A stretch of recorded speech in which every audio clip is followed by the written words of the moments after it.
चलिए, तो हम लोग 8 नंबर सवाल सीख लिए। अब 9 नंबर सवाल को देखिएगा और सामने किताब रखिए और चुपचाप सुनिएगा, कोई बकवास नहीं।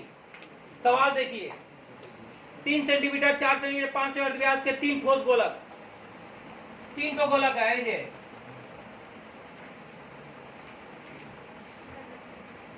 ये 3 ठोस गोलक है और तीनों का क्या दिया है, पढ़ो। अर्ध व्यास दिया है, ये पहला है, ये फर्स्ट, ये और ये थर्ड, मैंने तीसरा गोलक। ये पहला गोलक, ये दूसरा गोलक, ये अंदर लिख दिया है, समझ में आ जाएगा ना।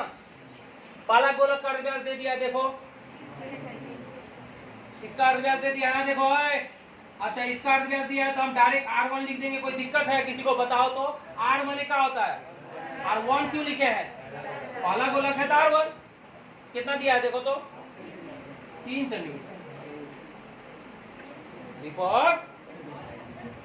अच्छा, दूसरा गोलक R2 माने अर्ध व्यास, R माने अर्ध व्यास, 2 माने दूसरा गोलक, कितना दिया है देखो तो 4 सेंटीमीटर। और R3 माने तीसरा गोलक का अर्ध व्यास कितना दिया है 5 सेंटीमीटर। जो जो दिया है हम लिखते जा रहे हैं। हाँ, अब क्या किया गया, पढ़ो। तीनों ठोस गोलक को गलाकर, ओ लो, इस तीनों को गलाकर, तीनों को गलाया गया है, तीनों को ले दे के मिला उला के एकदम गला दिया गया। गला के क्या तैयार हुआ, पढ़ो तो। तीनों को मिला के गला के क्या हुआ, एक ठोस बड़ा गोलक बनाया गया। ओ, इसको गलाकर, तीनों को गलाकर, देख लो, एक बड़ा गोलक, इसका नाम पड़ गया बड़ा। तो इन तीनों को लेकर, ये तीनों गोलक को लेकर गलाकर एक बड़ा गोलक बनाया गया। क्या पूछा, पढ़ो तो। क्या पूछा बोलो। हाँ, बड़े गोलक का अर्ध व्यास, इसका अर्ध व्यास, चलो मान लो, माना कि बड़े गोलक का अर्ध व्यास बड़ा, कोई दिक्कत है, काहे बड़ा लिए, बड़ा गोलक है तो बड़ा इतना सेंटीमीटर। बोलो सीएम का लिखे, सीएम सब में सेंटीमीटर है तो इसको भी सेंटीमीटर, कोई दिक्कत है इतना दूर। अब एक काम करते हैं, अब गलाने का बात हुआ है, का निकालेंगे, इसका भी आयतन, इसका भी आयतन, इसका भी आयतन, सही बात है ना। और लास्ट में जाकर किसका आयतन, इस बड़ा गोलक का, सबका आयतन ही निकालना है भाई। लेकिन एक चीज और थोड़ा सा दिमाग लगाओ, गलाने का बात हुआ है तो सबका आयतन निकालेंगे, ओके।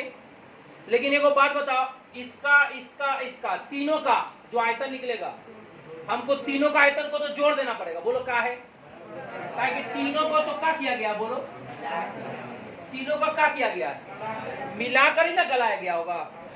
और तीनों को मिलकर ही ना ये बड़ा गोलक तैयार हुआ है। ये बड़ा गोलक का एगो से तैयार हुआ है, तीनों को ले दे के गला के, तीनों को ले दे के गला के, तब ये बड़ा गोलक बना।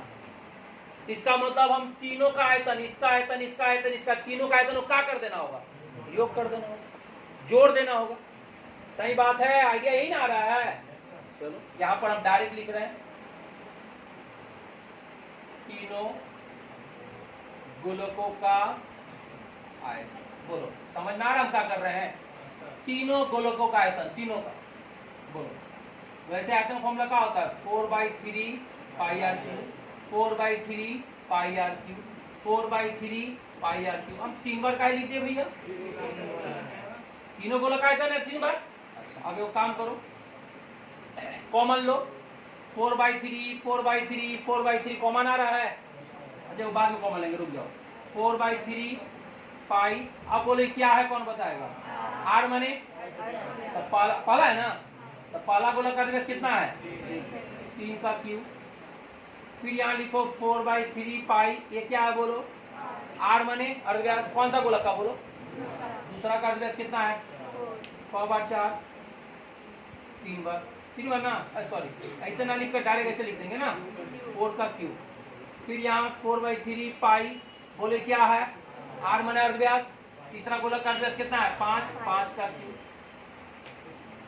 अब बोलो 4/3 पाई, 4/3 पाई, 4/3 पाई तीनों में है, देखो तो 4/3 पाई तीनों में है, तो कॉमन सीखे हो? कॉमन, चलो कॉमन लो, 4/3 पाई कॉमन ले लो, मजली को अंदर का बचा बताओ, हम डायरेक्ट लिख देते हैं, शायद पता चल जाएगा।